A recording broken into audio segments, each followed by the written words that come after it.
Managing personal debt effectively is crucial for achieving financial stability and long-term goals. So joining us today to tell us what the 5 major rules to manage your personal debt is Mark Rouleau from Doyle Soluski. Good morning to you. Good morning.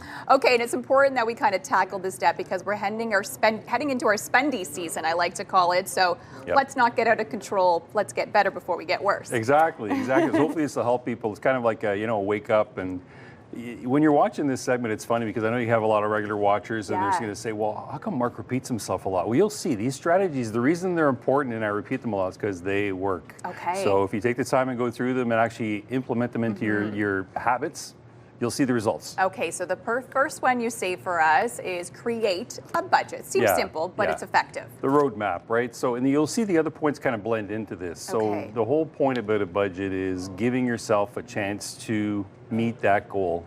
You can't get there if you don't know where you're going. And the whole point about getting a budget in there is if it's overflowing, you're having this challenge every month and you're not doing it because it's a negative.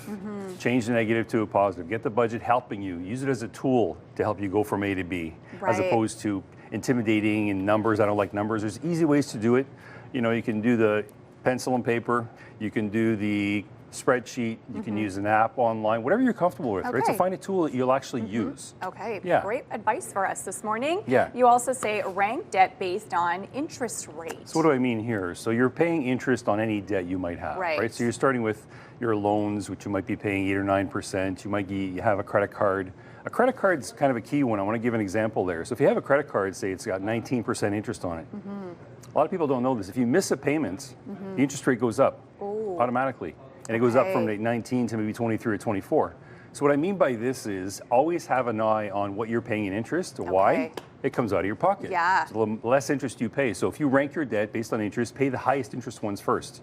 So pay off the credit cards before the student loans. Right. Payday loans are incredibly expensive, right? So pay those first, pay the highest credit card and come down the list, and you're saving yourself money. So paying it off faster, paying the high debt interest first is good. All right.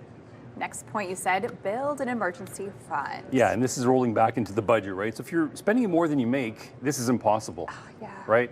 If you're spending less than you make, that 90% rule, if you try to cap your spending at 90% of what you make, that 10% is for this. What's an emergency fund? Car repairs is the most common one, right? You need tires, it's fall, you're changing them there, that might be $1,000. You might need a car repair or a dishwasher goes and you might need to put $400 or $500 bucks. Whatever it is, right? This emergency fund is really peace of mind. It's an insurance policy. It's nice to have those dollars in the bank if you have these emergencies coming up, as opposed to relying on credit for it. Okay, great advice. You say negotiate and consolidate debt. Talking to your creditors is important. What I mean here is a lot of people don't understand or know that they can actually say, hey, listen, I can't make my payment this month. I should just not make it, not make the payment. Well, if you owe $400 on a credit card, let's say, and you can only afford $300, pay that $300. At least it helps something, right? And I go back into that highest interest rate credit cards. I'm not saying don't pay some of the credit cards. You have to pay the minimum payment on each one. Because if you don't make the minimum payment, your credit rating gets affected. So negotiate, consolidate means if you can't pay it all, find help. One of the things we do at our office is this consolidation. We're not lenders. We can help you squeeze the debt, make an arrangement that helps you get to that month end without overflowing the budget. So this is really important. And if you have a hard time talking to your creditors because it's an intimidating topic, it's okay, get help. There's people out there that can help you. Perfect.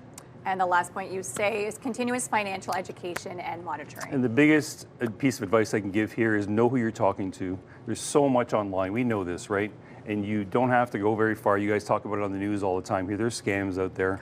If people are lending money to you and they're asking you for a $300 or $400 fee up front, that's a flag. If they're not registered as a lender, that's a flag. So be very wary, be very careful online. You don't have to be, anxious about it, but just be skeptical. Know who you're dealing with. Don't go and borrow money because you're in a pinch. Know and sit down with your partner and talk about where you're going. Make sure it makes sense for your situation and keep educated and go to the right place to get that education. Just don't go anywhere. People who have the experience, who are accountants, lawyers, or lenders that have credentials, those are the ones you want to rely on. Perfect. Well, thank you so much for helping us out today, coping with debt, of course, before we head into spending season.